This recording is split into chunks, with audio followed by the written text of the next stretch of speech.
He was just shooting the church from the outside. He was going from the face of the church around to the side, and he kept just unloading. Inside the church, the deceased actually ranged from 18 months to 77 years of age. A gunman with an assault rifle killed at least 26 people, many of them children, and wounded 20 others in a rural Texas church during Sunday services. Plus, the president says the shooting is a result of, quote, a mental health problem and is not about U.S. gun laws. And in a GMA exclusive, Robin Roberts spoke with the man who, along with a witness to the shooting, chased down the suspect in his vehicle. From the ABC Columbia studio, I'm Kimberlei Davis. Here are your trending headlines for Monday, November 6th.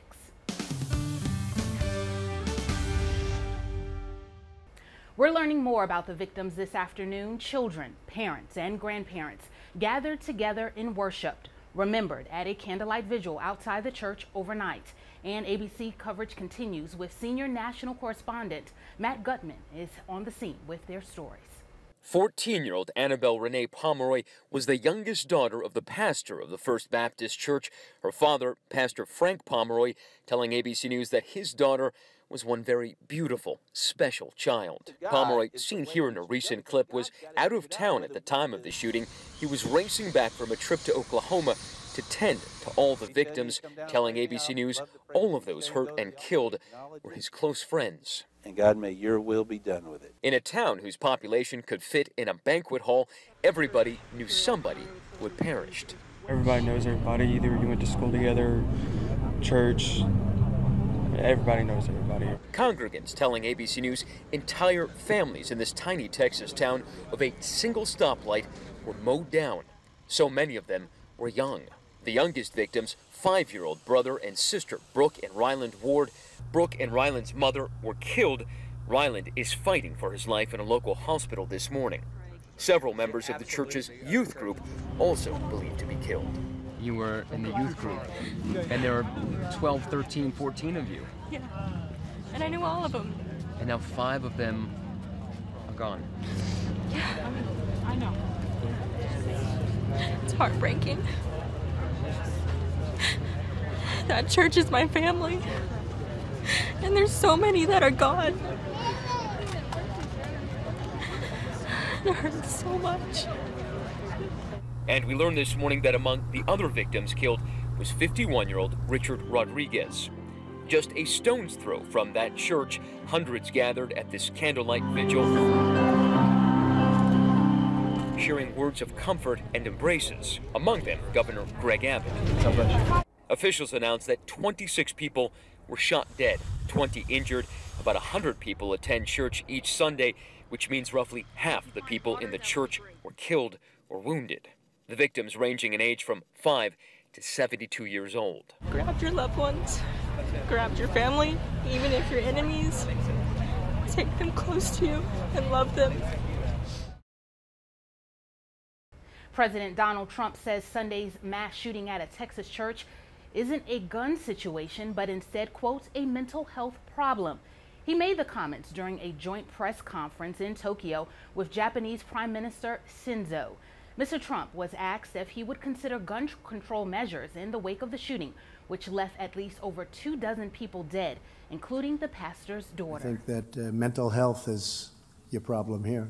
This was a very, based on preliminary reports, very deranged individual, a lot of problems over a long period of time. We have a lot of mental health problems in our country, as do other countries.